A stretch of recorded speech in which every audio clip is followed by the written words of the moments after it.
We have a rather fascinating subject this morning because it comes very close to all of our lives, and it presents also one of the great conflicts of human thought.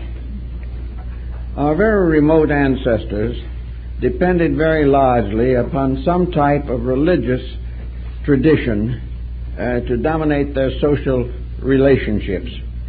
The religious world was the ruling world, and while there were many faiths, most people had something beyond themselves that they regarded as important. They also regarded the universe as more or less the product of a conscious purpose deity, or a principle, or an energy that had real leadership over all created things.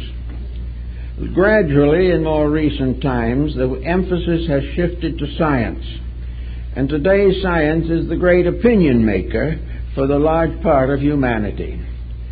Science is regarded as a kind of physical God. The sciences are regarded as infallible, far more important than the revelation to Moses on the crest of Sinai. Science, however, in the course of time, like nearly everything else that lives, began to wane as far as its popular acceptances were concerned. The Achilles heel of science became apparent. It became obvious that science could be a very dangerous thing.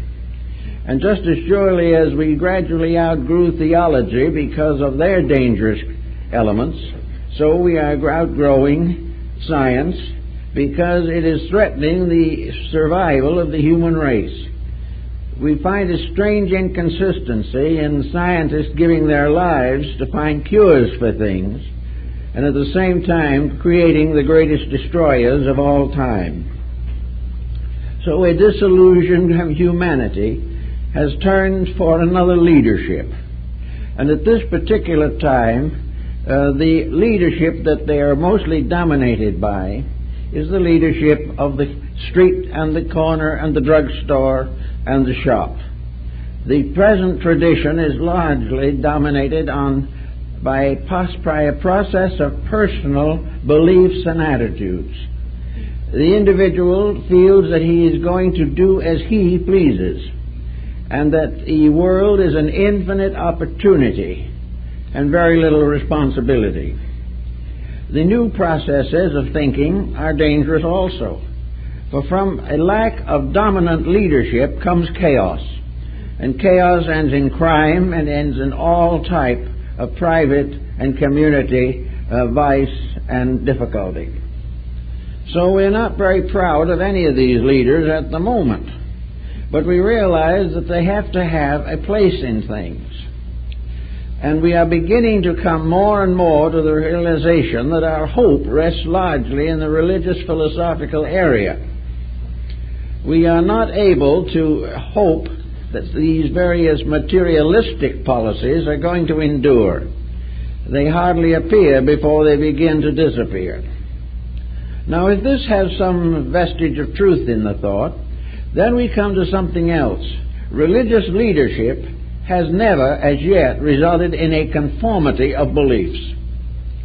The religious world is not one world. It has one grand concept, but this concept is so broken down by sectarian beliefs that to the average person, religion is now in a state of conflict with itself, and all kinds of beliefs and doctrines are struggling violently to gain dominance over the human life. Religion, therefore, is now mostly sectarianism, with the various sects breaking all the rules of their faith in that regard to each other.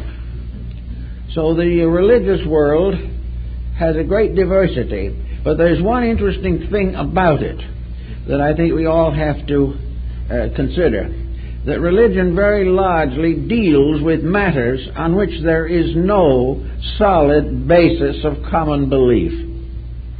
The only power of religion to solve questions and answer the difficulties of life is by a series of hypotheses. religion has to depend upon faith. It has to depend upon acceptance. The individual who rejects it cannot prove why he rejects it. The individual who accepts it cannot prove why he has accepted it. Acceptances and rejections arise largely from personal convictions, antagonisms, or relationships. Out of this, consequently, we have the situation that religion has a wider area of possible solutions to problems than we have generally suspected. If all the religions of the world could get together and combine their common beliefs, we would have certain advantages religiously. There's no question about it. We would find that many religions have items, considerations, specialties that are of importance to us, but which have not been developed in our own faith. Therefore, interreligious understanding can contribute a great deal to the problem of the hour. Now, on the scientific side of this matter, we find a much greater unity. Scientists have a tendency to admire each other almost inordinately. They are very fond of their own research projects, and they're busy as beavers from the time they graduate from the university until they retire, working with some specific situation that entrances them, engages their attention, and dominates their lives. Therefore, the scientist is a dedicated man. But the question is, to what is he dedicated? He is largely dedicated to his own specialization, and he has become a violent and prominent defender of the scientific way of life. To him, this is everything. Now, in order to make science have everything to appear as he wishes it, he has come into conflict with religion, and in this fight, religion has lost as far as he is concerned. He has placed science as the new religion of all men. Instead of it coming from the prophets in the sky, it comes now from the laboratory and the research groups. And these groups are convinced that they have the answers to everything, and if there are a few points that are not quite settled, they're working on them. They will get them in due time. So that science now considers itself to be the panacea for world ignorance. It also has proved quite an advantage industrially and economically, so that it has become almost the perfect concept of success. It is a success that does not depend upon morality or ethics. Depends entirely upon the use of the human mind to solve the riddles and problems of natural existence. I talked many years ago to a prominent physicist, University of California in Berkeley, about some of their researches in atomics. And I asked him why and how they could do these things without realizing that they were endangering the survival of society. And he was very simple and plain about it. He said, "We are scientists. We find things. We do not use them. We do not tell you how to use them. You handle them. We give you the skills, and you use them as you please. The moral responsibility is with you and not with us." Well, it may have consoled him, but it was a pretty hollow argument, for the reason that when you place a dangerous weapon in a person's hands, you have certain responsibility if that person uses it wrong, because actually you have provided him with the means of destruction. There is responsibility in the revelation of matters which are too dangerous to be suitable for public consideration. But anyway, the scientist has relieved himself, in many instances at least, of all moral and religious responsibilities. He may be personally more or less a religious man. His family may go to church. He may be sending some of his children to parochial schools because he dislikes the present situation in the public school. He has a certain code of his own. As one of them told me, he said, "I am a scientist 6 days a week and a religionist on Sunday." He doesn't allow, however, Sunday to impose upon any of the other days. So therefore, we find here in science a very highly skilled, intellectual, mental, experimental form of life, which, however, is without any broad concept of anything beyond physical existence. Therefore, when we come down to the third division, we come into the realm of what might be termed popular opinion. Popular opinion is growing in power all the time. Popular opinion is very largely the individual contemplating his own experiences and deciding what to do next in order to advance his own objectives. This new person can be quite religious, but never allows it to interfere with business. He may be an idealist in parts, but most of all, he is resentful of the policies that run the countries. He is resentful of the waste of resources and energies. He objects to most of the customs and many of the opinions of science. He has not any great sympathy with the political structure. But what does he have in its place? He has only to fall back upon what I think is right, what I believe I can do, or what I am going to do, regardless of whether anyone else likes it or not. So in the midst of this, we observe that we have gradually come to an impasse in which every value of our lives is located and locked upon the physical surface of things. Modern religion thinks in terms of the need for larger institutions, more churches, and higher paid clergy. Science wants more money for laboratories, it wants more research funds, and it is hard at work advancing its own purposes on a physical level. The public in general wants luxury, success, fame, and a good time.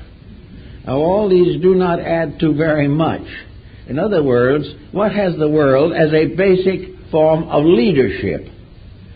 How can we control and direct the resources of our world unless we have some kind of a concept of what is necessary and what is next? This seems to be totally lacking. We are more and more in debt all the time. Responsibilities increase, general dissatisfaction changing to terrorism, and still there is no major power to hold the world together. The most successful power that ever attempted it was, of course, religion. It was the only power in the ancient world that permitted even the shadow of civilization to appear. The other forms have been completely localized on a project of one kind or another, and that project has not been basically security for the human being. It has been based largely on the use of this world as an arena for personal profit, advantage, and happiness. So here we are now in the closing decades of the 20th century, with less perspective on life than probably ever before. Here and there voices are raised, but the entire situation is heavily clouded by an all-enveloping materialism, which is leading to war, leading to all kinds of tyrannies, and leading definitely into chaos unless we do something about it. Now, against this, what do we have in real organization? We have only one thing, and that is the good intention of sincere people. Many people see the fact as it is, but not many of them are in a position to do anything important about what they see.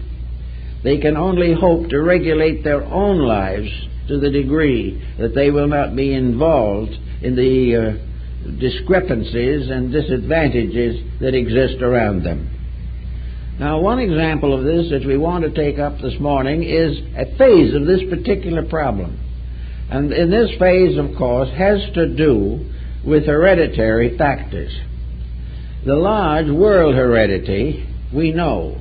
It began with the creation of the planet. And everything upon the planet has inherited something from the beginning of the very planet itself. We are only here because we have inherited from the past everything that we have here.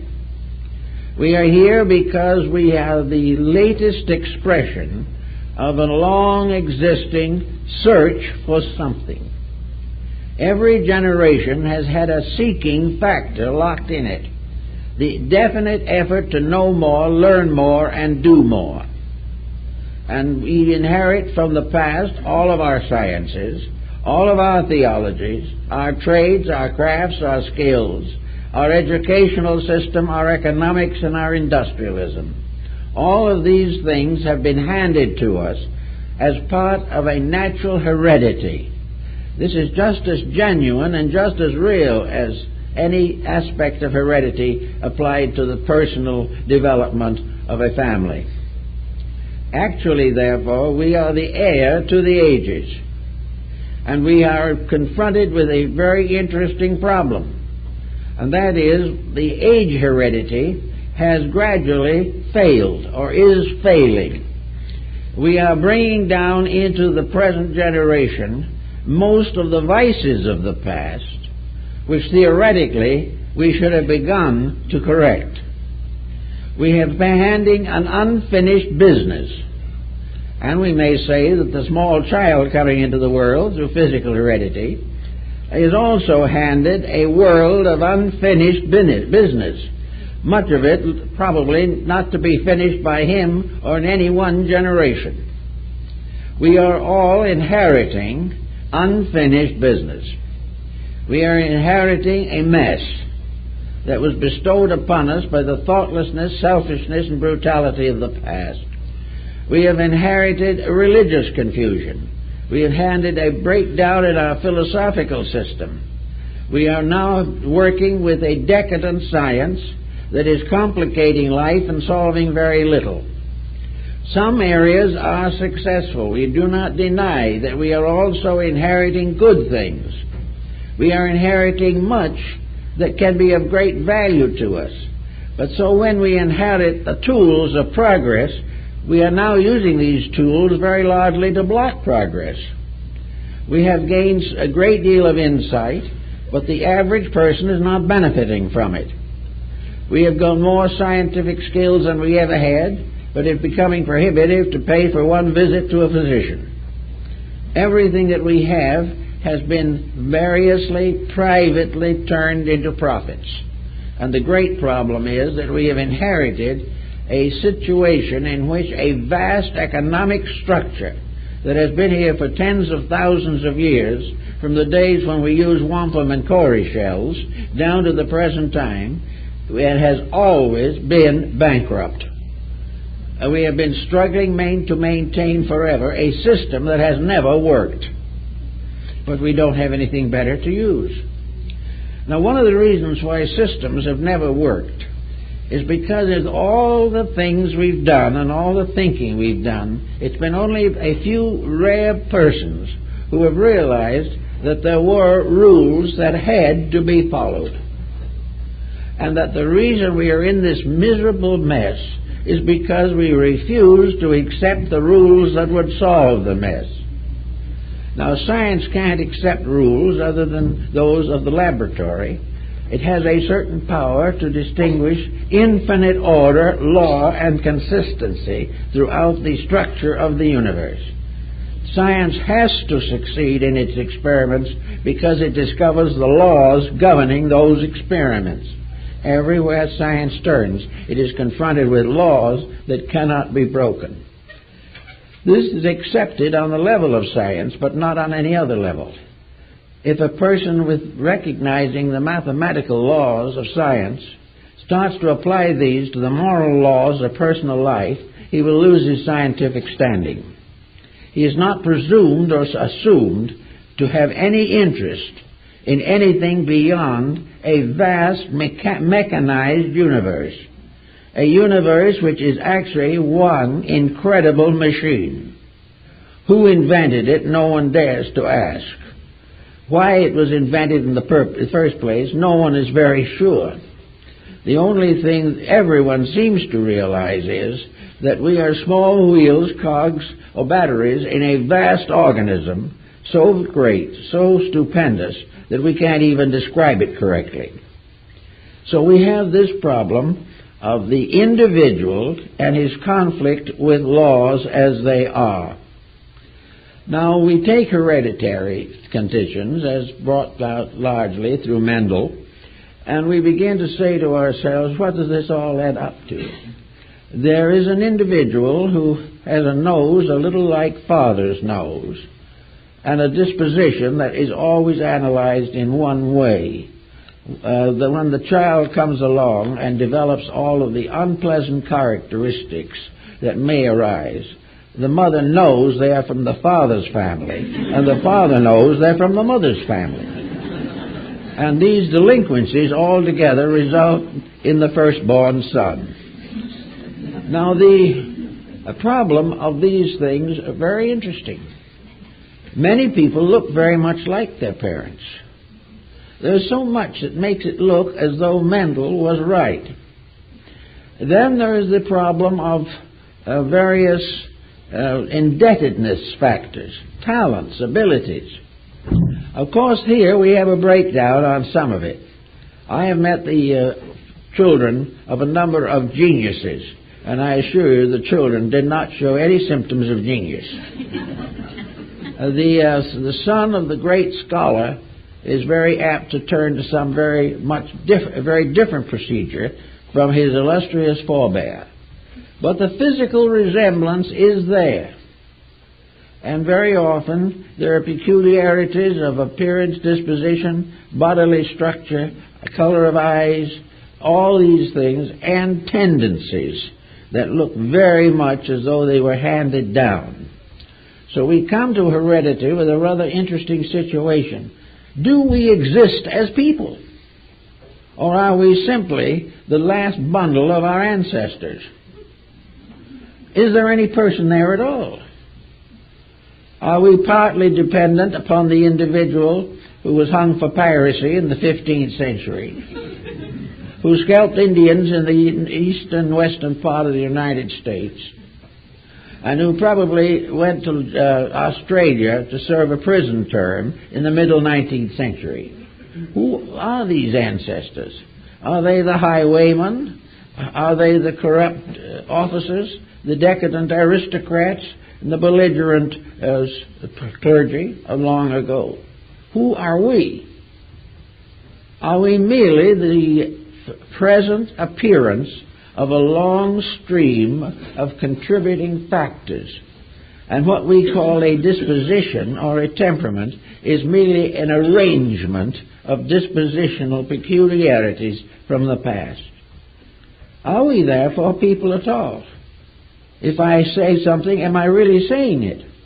Or is it something that was said by my great-great-grandfather long ago, and somewhere is locked into the chemistry of my own existence? If I look like an ancestor, and maybe a mixture of several ancestors, and a mixture of several bloodstreams, back as far as you want to go, far further than you can go in heraldry or the genealogical charts of the European aristocrats, who am I? Am I really a person at all? Now, if you carry the Mendel theory far enough, personality breaks down into a combination of former existences and present confusion.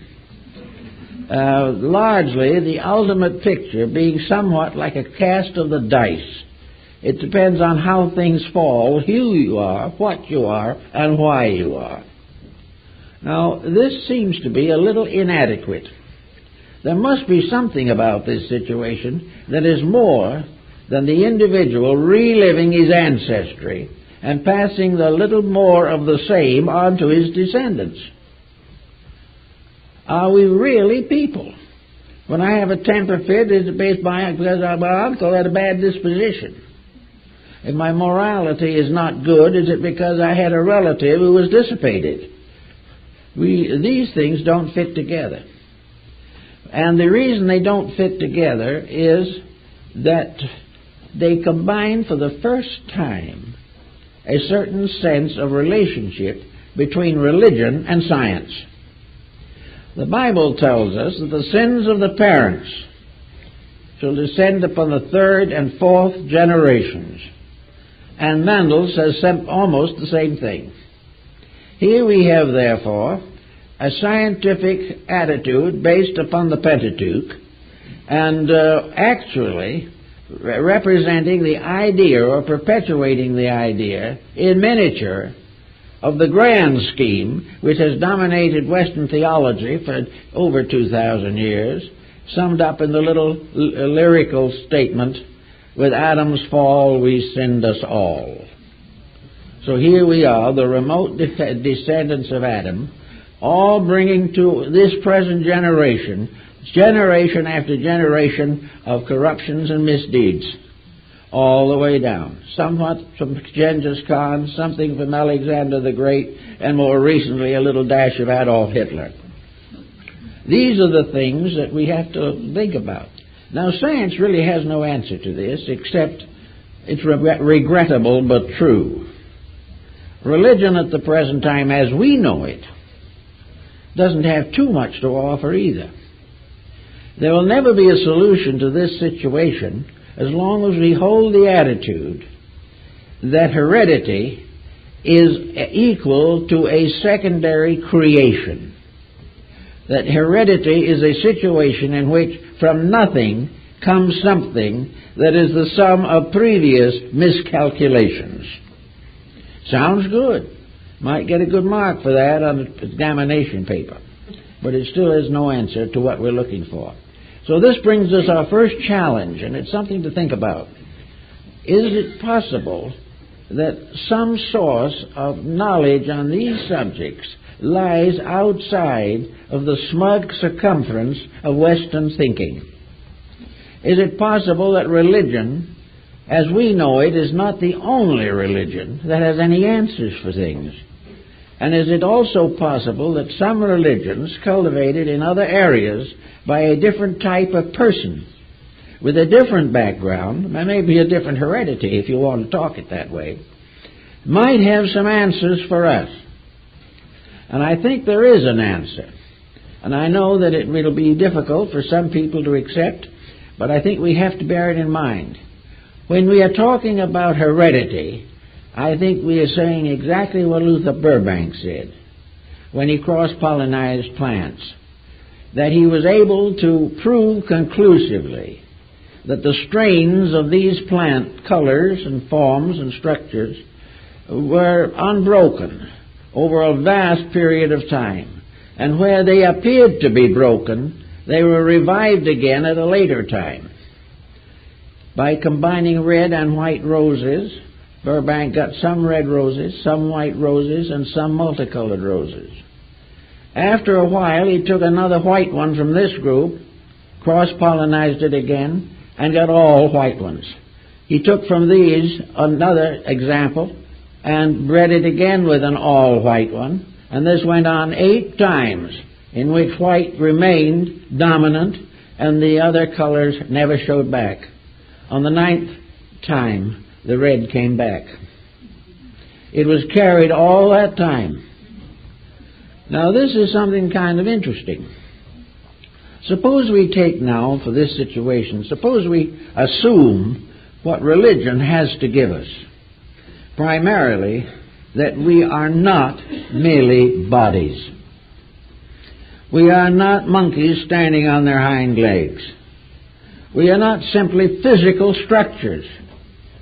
Birth is not merely the creation of a new life by a physical process. All of the things that we have associated in a materialistic way with the creative and progressive processes are examples relating to only one thing: physical matter. We are dealing with the possibility that in physical matter, Burbank's rose can come back red. In physical terms, we can say that somebody looks like his grandfather. We can find the family traits coming all the time, But every one of these traits is in some way related to body and not to the dweller in the body. We have all of these traits, and we have something that brings them into organization and causes a vitalizing factor to animate a new body. But this is a body. It is a perpetuation of heredity by form only. And by this you can maintain the principles of Mendel and his successors very clearly. But he is only talking about body. Nearly all science is concerned only with body and does not dare to go beyond that. Anything beyond body is merely energy. Anything beyond energy remains unknown. Therefore, what it seems to me our problem is to find a philosophy of life that gives us an understanding that we have a life apart from what we have inherited from the past. That we do not have to make the mistakes of our ancestors, even though we might look like them. Because actually what we are getting by this process of generation is body. Now, if this body does not receive a quickening at the proper time, this body remains comparatively worthless. If the inner life of this body is destroyed, the outer life becomes meaningless. And somewhere in the picture of things there is an inner life that inhabits the body, but is not identical with it, nor created with it, nor perishes with it. This brings us to one of the most important problems of our thinking. What happens to us when we die? If the materialist is correct, that is the end. And that which was born to suffer, born to learn, to hope, to fear, to love, born to learn something, becomes extinct. Now, science is hard put on that one, but it has come up with something that I think it assumes to be sufficient. Surely, Professor Jones, the great chemist, is no longer existing. He's gone. He's dead. And when it's dead, he is dead completely. There's nothing left of him except what is in a little box in the crematorium. But he has an immortality. He is remembered by his brother scientists. He lives on as a genius, as a great man and a respected man. He lives on also for the consequences of what he did. If he found the cure for yellow fever, that makes him an immortal. And his achievement is eternal and immortal, but the professor himself is stone dead. Now, science seems to feel that this fame factor is the final justification of what man accomplishes in the material world. Of course, even science is looking back, finds that the heroes of one generation are not the heroes of the next. And the scientists of 500 years ago have very little rating here today, except as ancient brethren who did what they could. So the Professor Jones, who's gone forever, sometime becomes one of the ancient brethren who did what he could but made mistakes that the next 10 generations had to correct. So here we are with an individual who is born by an act of generation, who has no existence before birth, except by a chemistry he is going to be a problem of electrical reactions. Then he goes through these tender years of life, failing, gaining, succeeding, hoping, fearing, seeking perhaps to be a better person, wishing desperately to grow and to be worthwhile, and then in due time passing through infirmities and fading away. Now, this is the materialistic attitude of life which dominates, whether we admit it or not, the larger part of humanity. If they deny it, they still live according to this concept. Their action every day is eat, sleep, drink, and be merry, for tomorrow we are going to die. And in death, that's the end of it. Now, to some, they escape from the old idea of perdition, purgatory, Hades.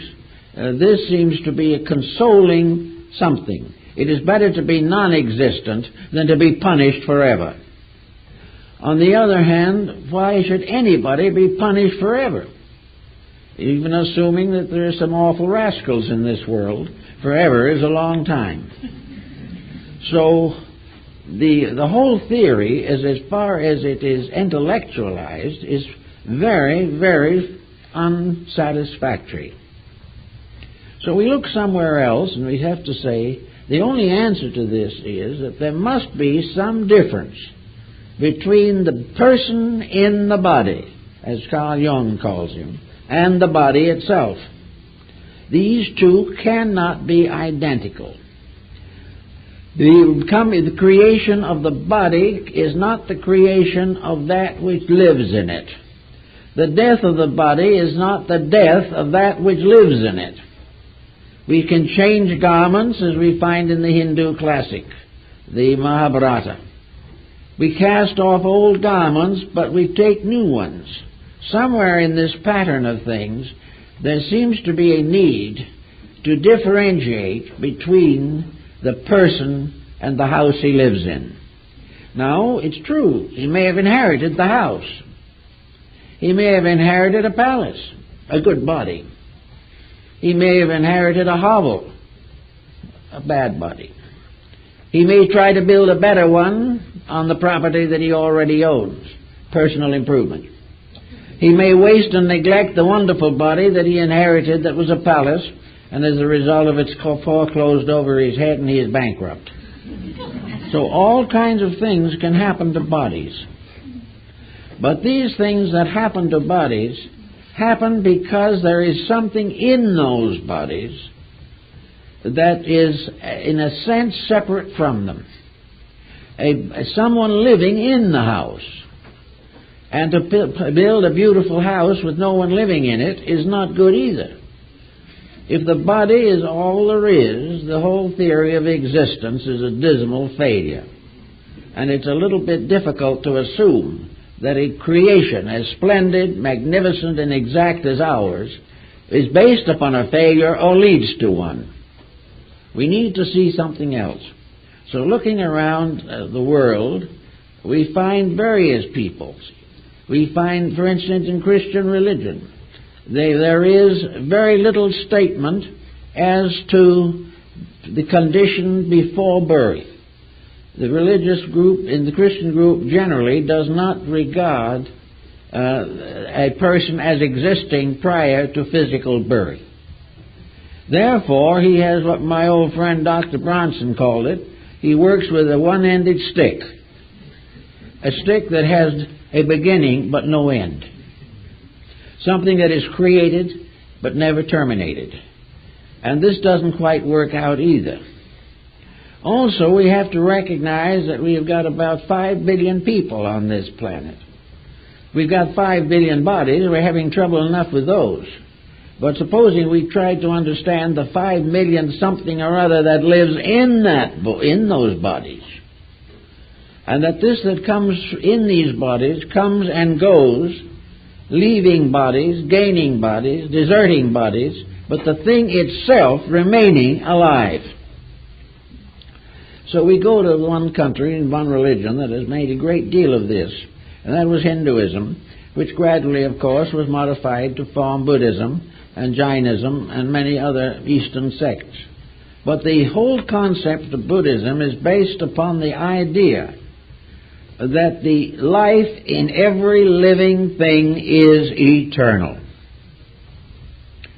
That bodies are beads upon a thread, and that the thread itself runs through all the beads. It is only in this way that a life can be meaningful. If I have only one existence and do not survive that existence, then what are lessons worth? They're nothing. There is no sense in existence unless that which is in the body is separate from it. Lacking this difference, there is no meaning. And yet today, the individual who believes in God and believes that there is something in that survives, has no realization that this surviving thing has an existence after death that cannot be summarized in the simple statements of heaven and hell. We have to realize that as far as Western theology is concerned, that which is before birth is more or less of a vacuum, and that which is after death is more or less of a bedlam. Nothing works out. The creature is punished forever for something he did not know enough to avoid. A creature underprivileged, poor, and impoverished is penalized forever for stealing a loaf of bread. Their right and wrong take into consideration no factors except the most literal physical interpretation of everything. And these physical interpretations have been dramatized to become theologies. But actually they are merely a fact that we have to admit, basically, that the answers not being completely available, we must study nature, contemplate upon the processes of existence as we can understand them, and gradually recognize that all these arts and sciences are steps of a ladder that leads up to something we haven't reached yet. When we find it, we are going to find that we are living things in a universe of eternal life, and that all these other problems are man-made, imaginary, or created to enslave human minds. So having come to some such a conclusion as this, for instance, let's assume for the moment that the Buddhist philosophy, which is probably the one most simply explaining these problems, has some integrity in it when it points out that the human being is an eternal creature, and that every human being, saint or sinner, is subject to the same evolutionary process of regeneration and redemption. In Buddhism, there are no lost souls. There are some that are a little sluggish and linger longer than necessary, but there are none that is lost. Therefore, if this is true, the individual comes into birth and remains for a certain number of years, and then retires from the physical scene of things. But in retiring, he does not cease. In retiring, he does not go to some ultimate that he cannot understand. He does not go frightened as a slave into the unknown. He goes as he was and as he is, no better, no worse, than a human being working toward the improvement of the eternal part of himself. This concept carries with it, however, of course, an opinion that is gaining interest rapidly in the West, but was long regarded as anathema by most Christian sects, and that is reincarnation. Reincarnation is the only solution that is available that prevents the human being from destroying himself. It prevents him from being the subject of universal injustice. It prevents him from ever being able to perform any action that has no meaning. Everything is meaningful. Every day he does the best he can and he tries to improve himself. This improvement goes with him. It does not end in the cemetery. Everything that is real about him goes on. Nothing is lost but the body. Now, that this body may be a perfect image to the Mendelian theory of heredity, we accept. The body could well be a more or less graveyard of ancestors. It could be the repository of all kinds of physical peculiarities, of appearance, of disposition, of physical constitution. It could be the basis of a situation which has two outcomes. If the body is not the person, but the person is in the body, one of two things is going to happen. Either the person is going to dominate the body, or the body is going to dominate the person. If the body takes over to a certain degree, it protects the person. It protects the body, it protects the person from natural disasters or from various situations that are prevented on the bodily level. If, however, the person takes over the body, it then becomes the instrument of self-expression, self-development, and to a very large degree a revelation of the basic potential of the self in that body. Are not saints coming into flesh. Everything that comes in must come in right in the condition that was in when it left. There is no great transmutation caused by death itself. There is, in the certain levels of growth, after the growth becomes well established in consciousness, there are experiences in the after-death condition which help to permanently contribute to the growth of the person. But for the general purpose of matters, the individual who was no good when he passed on is not going to be elegant when he comes back. He's going to come back just about what he was before. But he is going to come back again with the possibility of growth. If he was stunted in one life or became a hopeless alcoholic, in the experience of this in his consciousness may cause him to be more careful, more discriminating next time.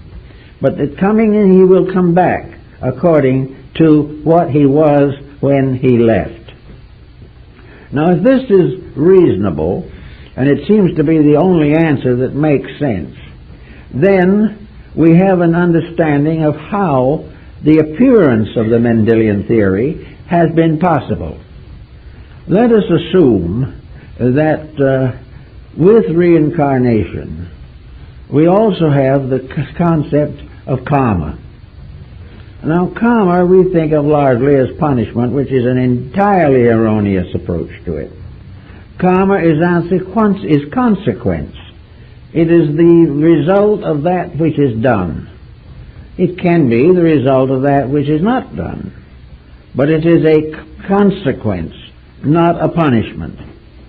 Karma, therefore, as consequence, may have a great deal to do with the embodying of a life. It is going to bring an entity back. It's going to bring a self back into an environment suitable to itself in the state it was in when it was deceased. Therefore, it is going to come back with the same infirmities. It is going to come back with the same potentials and the same responsibilities. It will probably return in very nearly the same cultural, racial, religious environment it was in before. It is going to be of whatever organic quality it was before. It is going to come into an environment which is the next step for itself. It is not going to come back in a great and noble way if there was no greatness and nobility in it.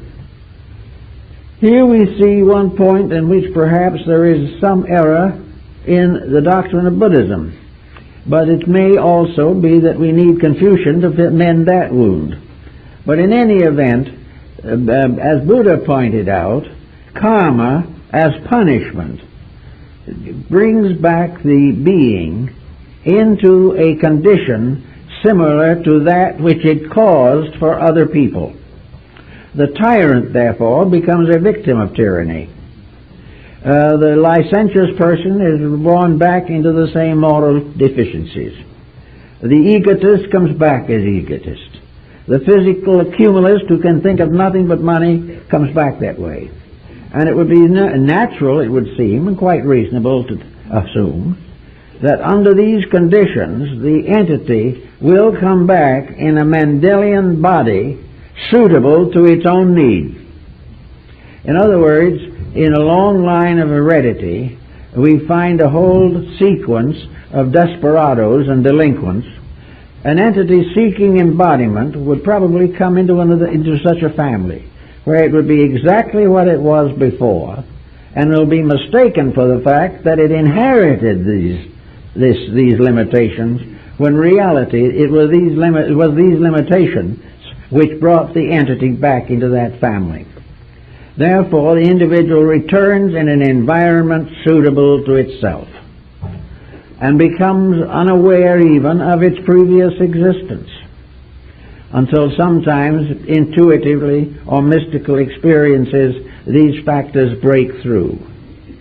It is almost certain that the psychic chemistry of the parents is going to determine, from a hereditary standpoint, the type of being that will be brought into embodiment. And having brought into this being into embodiment, the parent has to learn their lesson, which is part of the hereditary pattern, and has to help the new entity coming in to its lesson in their life, family, and environment. Therefore, it would seem that rather than to assume that the individual has no existence before birth, no existence after death, that this is an oversimplification.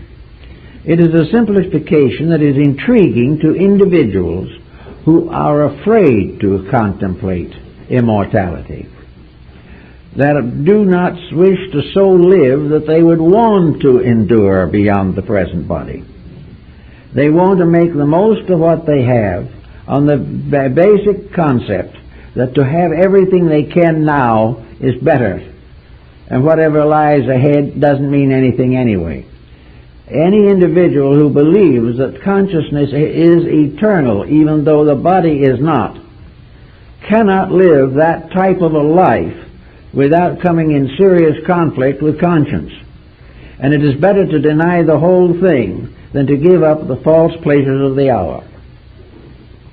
So we have a world, many of the citizens living here, almost hoping they're going to die. And those who are hoping it's the end. But a civilization that produces only those who hope to get out of it is more or less of a failure in its own right. It isn't very good.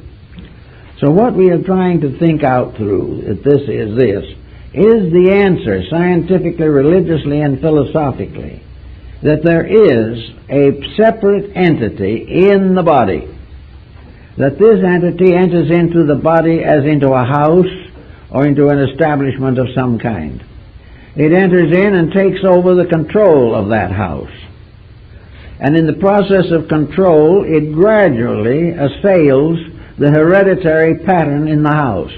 In other words, the body is a rate of vibration, or a mixture of vibrations.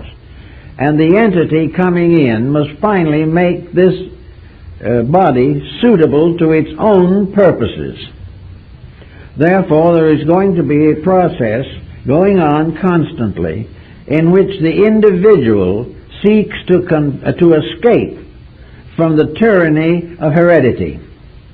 It seeks to take this body and make it a purpose vehicle for its own action. If it achieves this, it becomes an individual. If it does not achieve this control, it then drifts through life until life ends. But most of the great experiences of life have arisen in persons who have gradually created or released into expression their own inherent superphysical propensities. In other words, the being coming in gradually places its own stamp, which Beni calls the signatura rerum, upon the flesh, gradually transmuting the body into the likeness of its own will and purpose. Now, if this will and purpose is unenlightened, as it is in many cases, the body is going to be abused. The body is going to be tyrannized. Dissipation is going to set in. And a despot is going to run this wonderful mechanism that we call our corporeal constitution. If, however, we are reasonably thoughtful and somewhere along the line become a little interested in health and in the protection of the body, gradually the body becomes what it was intended to be, an appropriate dwelling and a useful servant of the being that dwells within it. This problem is therefore the problem of adjustment, fitting the being to the body, giving it an integrity in the body which has been formed. To continue this problem is a little further. Having gained a body which has its problems, the entity then begins in childhood to mold this body into the likeness of itself. Now here is where parental help is very essential, but is often not available. It is the purpose of the parent to give every possible advantage to the being by the proper disciplining and controlling of the body in which it lives. Parents have got to recognize a responsibility to the invisible being in that body. And they have to also realize that that invisible being is not a baby. That invisible being is a creature gradually coming into embodiment that probably is just as old as the parent. Therefore, from the beginning of this idea on, there's a gradual development of a democracy of relationships in which children are no longer created simply to amuse their parents or prevent a broken home or as a tax exemption. They're there to have the opportunity to achieve the proper evolutionary growth which is natural and right to mankind. The child, therefore, is responsive to many things long before it is assumed to be able to be educated.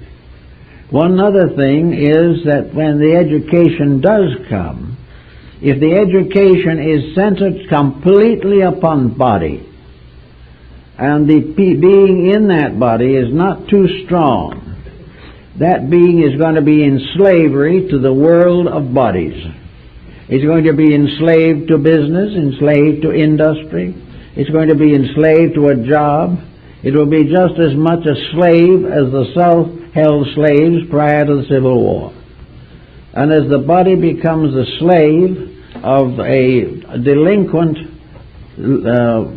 environment, the being in the body is conditioned adversely. That was why Comenius, I think, was so insistent that the first parental responsibility was to assist the being in the body to become aware of its divinity, its proper destiny, and to establish in that body proper moralities and ethics until the being itself is old enough to take control. Therefore, all the way along, the child should be regarded as an unfolding life principle, and not simply a body generated here on earth. It is very often difficult to handle some of these cases. But on the other hand, where a child comes into a home that is so structured that the child's inner life is not going to get much attention, it is also true that that is a life in which the parents had not done too much. Now, they may have done the best they could. They may have done all that they know how to do. But somewhere along the line, the difficult problem for the child becomes also the difficult problem for the parent, and both must solve their difficulties. Now, solution is not a simple platitude. Solution is the constructive use of proper means to do everything that is possible to maintain the proper relationship between the entity and its body, and between the bodied entity and its family. These things have to be worked out. But if there is some appreciation of the values involved, there will be less tendency to simply block the whole thing out. Forget it. Ignore it.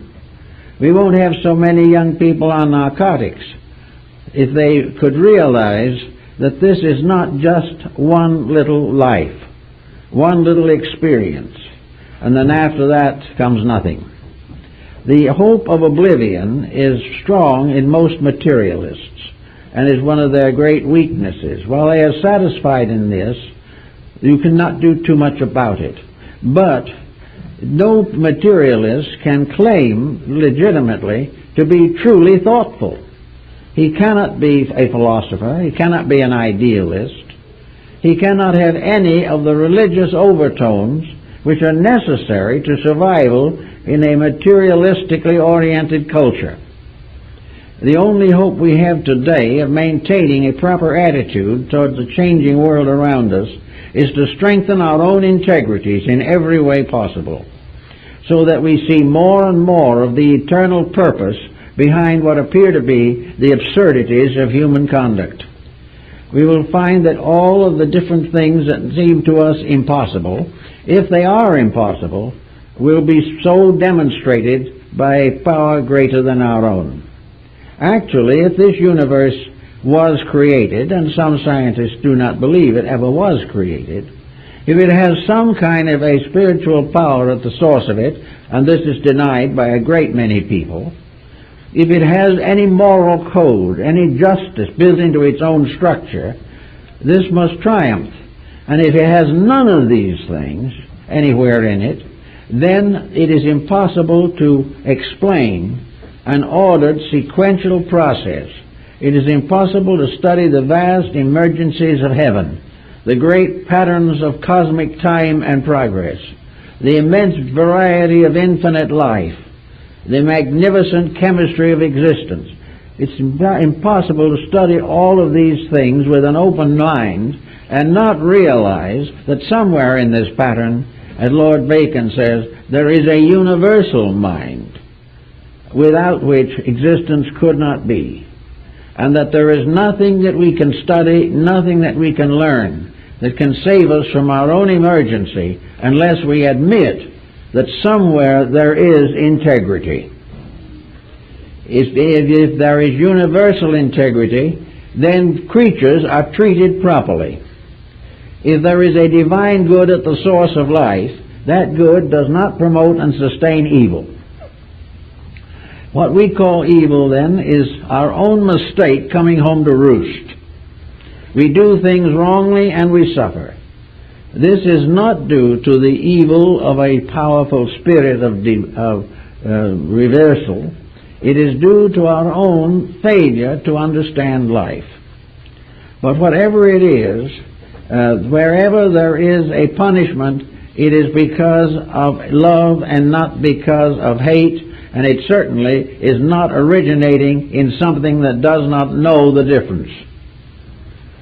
So I think we begin in philosophy, certainly, and in enlightened religion, by assuming that this plan is purposed, that it is an exact plan, that it is exactly just, and that all injustice arises from a conflict between truth and human error, that our own mistakes create the troubles, and that we are reminded of this time and time again. And if we look around us, we are being reminded of it every day right now.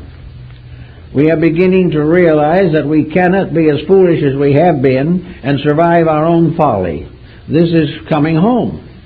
We know it now. We're beginning to think in terms of it. We are breaking through because gradually we discover that inside of this body, which is giving trouble, there is something that is capable of thinking about these things. That the dweller in the body has also the power to gradually come forth and correct its own mistakes. And by so correcting them and by so understanding the process, setting up a proper and reasonable way of life. In the old beliefs of some nations, there was the opinion or the teaching that great sages of the past took flesh and dwell among us. This may or may not be. We are not trying to explain whether the Rishi of India or these great souls are here or not. But one thing is certain according to all philosophies of importance, that the enlightened ones do exist. That enlightenment is in the keeping of the enlightened, and that the enlightened have only one dedication, No one can be truly enlightened except when he is truly and completely unselfish. The truly enlightened labor for the common good. The stupid labor for their own good. And as a result of laboring for their own good, they are wrong. And troubles come in. Unemployment comes in. Exploitation comes in. All kinds of troubles come where the individual tries to live on the level of his body. If he is trying to live only in a world of bodies, in which buildings and machines and beings are bodies only, and has nothing beyond these with which to contemplate existence, then this is a very dismal affair. And unfortunately for him, nature says he can never prove what he thinks. Nature knows definitely that the person who does not believe in God must ultimately be saved from this unbelief by a God in himself. A deity within his own nature must redeem him from the atheism or agnosticism of his outer life. Now, this sounds like it might be a kind of a responsible situation, but young people today are beginning to realize this also. They are beginning to realize that this freedom, this emancipation, this disregard for any form of limitation, restriction, or discipline is not bringing them anything. It is bringing them nothing but misery and misfortune and frustration and futility. Unless they get back in line and start using their powers as they were intended to be used, unless the service of the world need again takes dominance over the satisfaction of personal ambitions, until that happens, the troubles will continue. But the troubles themselves bring about the Reformation. It is because we can't stand ourselves that we change ourselves. And in changing ourselves, we shift leadership from the body consciousness to the being in the body. The body is a kind of Caliban in the Tempest. It is a structure that has a kind of intelligence of its own. It is an intelligence that is completely locked into the framework of a human physical structure. The universe of the cells in the body, that universe is the body itself. And in this body, each cell has a kind of mystical individuality, a kind of deep-seated integrity. Cells keep the rules unless we destroy their ability to do so. Cells work together, and the moment they do not work together, the body collapses. So that the cell structure within the individual is a microcosm of the greater world. This microcosm has its natural rules which must be obeyed. This body has privileges. It has rights. It is not a slave. It is a conscientious partner with the being that inhabits it. It is the body which as a lesser entity might worship the mind and consciousness as a god. And that one power in us which rules all body of us is a kind of deity. And every little cell in the pancreas and the kidneys and everything, if it has any understanding inwardly or outwardly, recognizes itself as a citizen in the great economy of a body. And that this economy of a body is the habitation of a divine power. Our universe is the habitation of a divine power. Our bodies are habitations of a spiritual entities, beings that have the right of leadership and can use this body for the common good. And that is the purpose for which the body desires to be used. If the individual is unselfish in his purposes, temperate in his habits, and dedicated in his purposes, the body will be very comfortable. But the moment the individual breaks the rules, dissipation, all these things are actually a tyranny of an unenlightened mind over a body which it is trying to destroy. So I think we have to get this dichotomy rather well fixed in our mind. The being in the body. The being in the body inherits and takes on the body which is next for itself. This body is the point that it has achieved in the unfoldment of its potentials. In this body it will remain to grow and to live as long as possible. But to live and grow are two different things. To exist does not mean to actually live. It does not mean to benefit. We are in a body to benefit.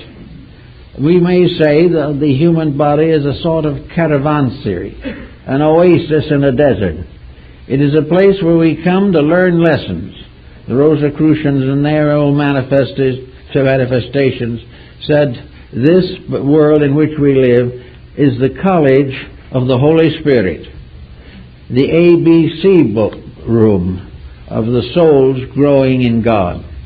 This world is a college and a schoolroom, but it is not a college ruled by an academic body of agnostics or those who are simply trying to protect bodies.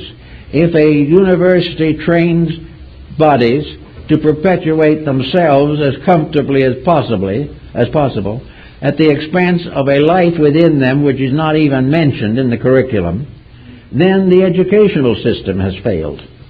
Because the purpose of education is to make possible a greater active relationship between the faculties and powers which the individual brings with him into life and the needs of that inner life to grow and protect and manifest itself.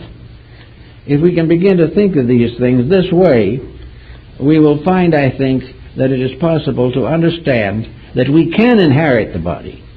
We can inherit bodies from the long streams of bodies, but that the bodies themselves become houses for separate creatures that have the right to rebuild a house if it is inadequate, or the right to destroy it or tear it down by their own perversities. And wherever the body is abused, the being in the body is penalized, because it has not more or less effectively guided its own course. It is not up to the being in the body to humor it, to pamper it, to make it master of all purposes. It is supposed that this house shall be adequate for the need of the person living in it, and that in this house he is going to find everything necessary for a useful career, a career of fulfillments. These fulfillments are part of an endless chain of fulfillments, and in the last analysis, what we call the self, or the being in the body, the consciousness in the body, this dweller has also a long life. This dweller in the body is not immortal. This being in the body is not something that goes on forever, suffering, gaining, losing, hoping, fearing, doubting. This body produces merely a bead in a necklace of embodiments. The being in the body, however, is the thing that grows, not the body. And this growth goes on until ignorance has been overcome, until all the vices we associate with humanity have been corrected, and the individual, having ceased in all ways to be servant of his own ignorance, then passes into a state which is beyond our present contemplation. But it is certain that in the end, all things come to enlightenment, and coming to enlightenment, come again back to the house of the eternal. But they have to go there by a pilgrimage. And this pilgrimage is life as we know it. And this pilgrimage, we have to help others who are on the same road. We have to share our ways with those in need. We have to rest a little and work a great deal. But we must keep on until we have that achievement, which means that we have finally found the truth about ourselves and about all other things. And in this truth, we come to an absolute recognition of divinity. And we realize that the power behind this is the infinite good, which we are all seeking, but which we misunderstand so often as we go along the way. But in time we will all get there, and the bodies themselves will grow, and the bodies in turn will become vehicles for higher forms of life. The evolution goes on. Bodies evolve, and in the infinite course of things, bodies become beings because they always were. But the various cellular structures and organizations must pass like planets and suns and stars through great evolutionary processes. If we treat a body well, we are contributing to our own well-being and adding to the growth of the body. And the body itself is part of another great cycle of eternal life beings that must fulfill a destiny. For someday, the human being himself and the smallest cell in his body must meet somewhere, sometime, on a level of equality, because they're all parts of one eternal life, and all things different or the same or similar are bound together by an identity of principle, which we have gradually lost by the divisions of intellectualism. So we can agree with Mendel, bodies can be inherited, but the body only can inherit the body. That which is the life inherits what it has earned, and having entered the body, proceeds to redeem it. And as the alchemists used to say, the final transformation or transmutation is that the conscious or divine will transforms the base metals of its own nature into the pure substances of truth.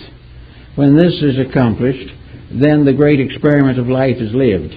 But the body that we have transmuted also continues to grow and to become perhaps sometime in the infinitudes of space a solar system or a universe or a mass of uncharted stars. We do not know, but everything is alive and in partnership for the development and perfection of its own potentials. Well, I guess that's it, folks.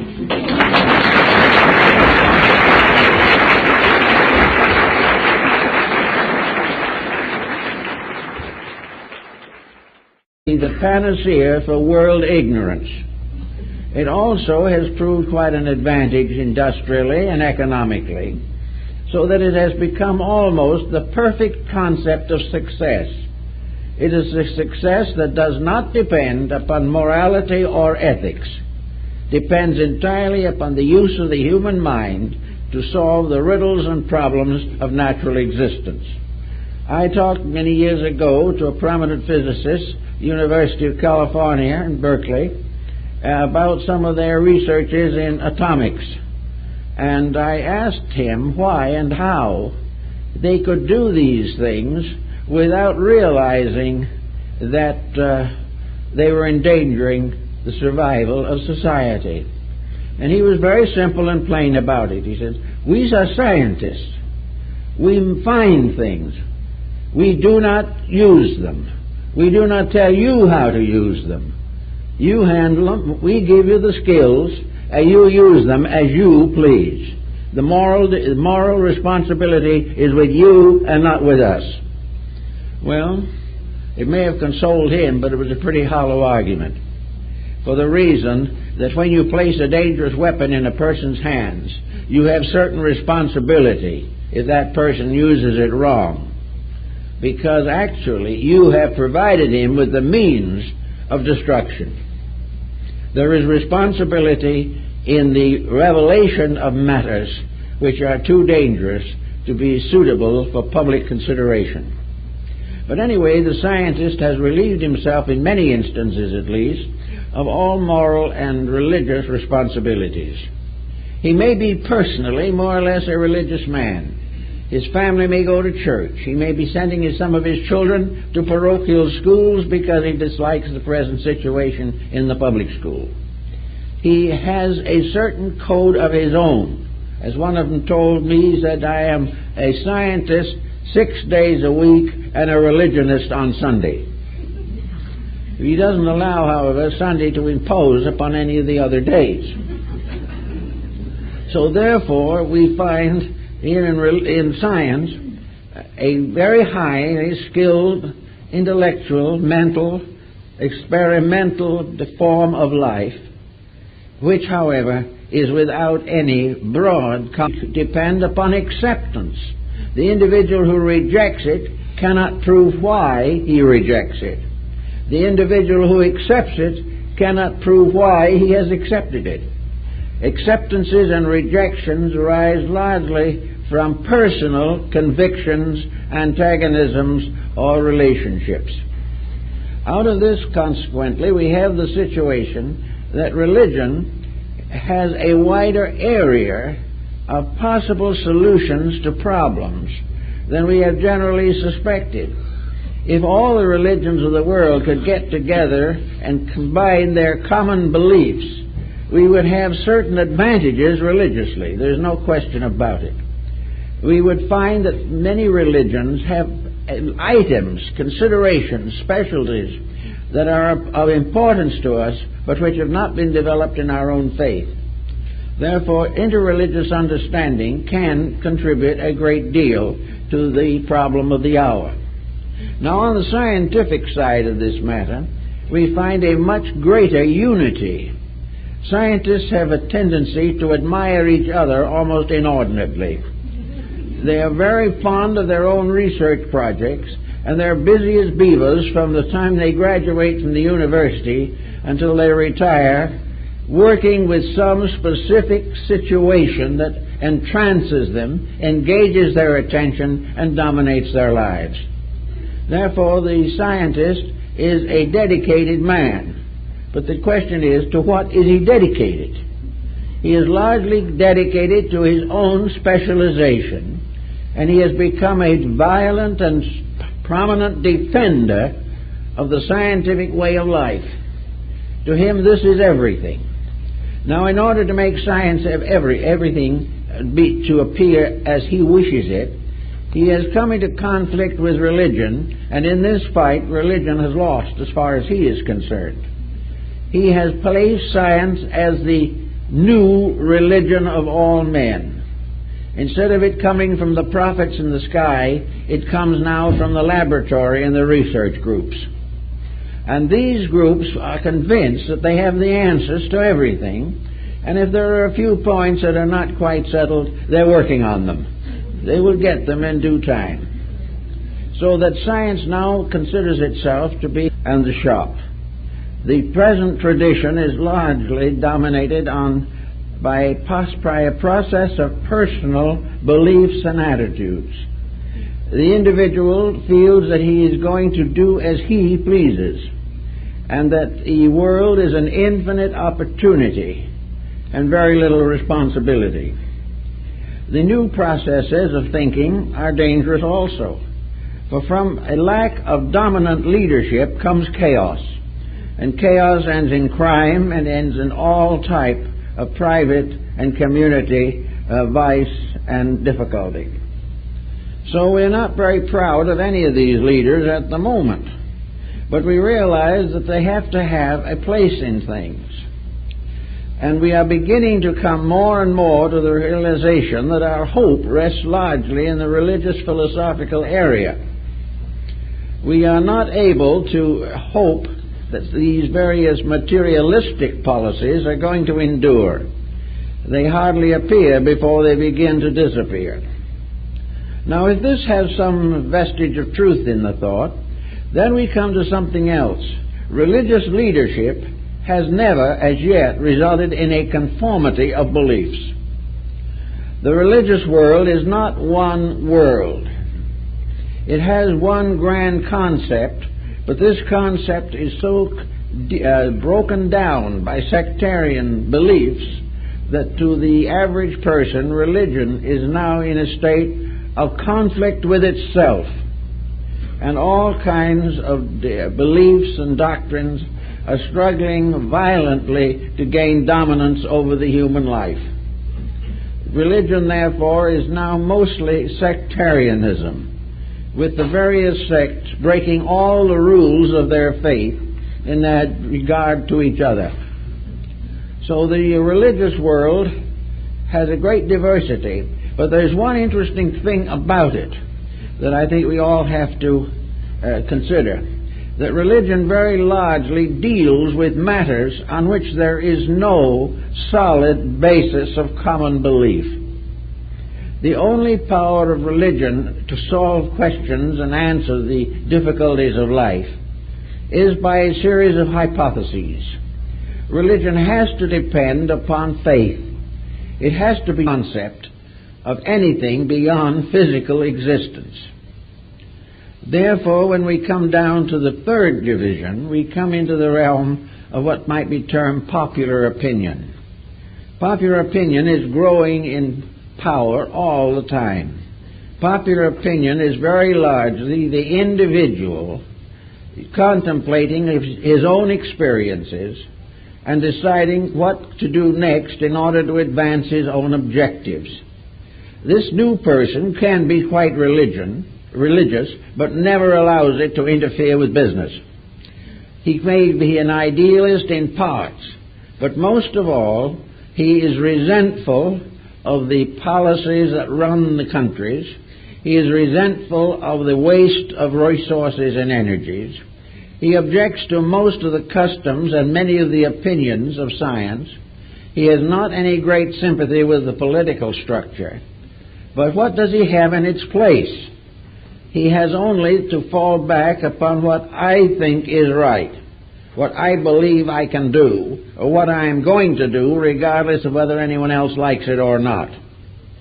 So in the midst of this, we observe that we have gradually come to an impasse in which every value of our lives is located and locked upon the physical surface of things. Modern religion thinks in terms of the need for larger institutions, more churches, and higher paid clergy. Science wants more money for laboratories, it wants more research funds, and it is hard at work advancing its own purposes on a physical level. The public in general wants luxury, success, fame, and a good time. Now, all these do not add to very much. In other words, what has the world as a basic form of leadership? How can we control and direct the resources of our world unless we have some kind of a concept of what is necessary and what is next? This seems to be totally lacking. We are more and more in debt all the time. Responsibilities increase, general dissatisfaction changing to terrorism, and still there is no major power to hold the world together. The most successful power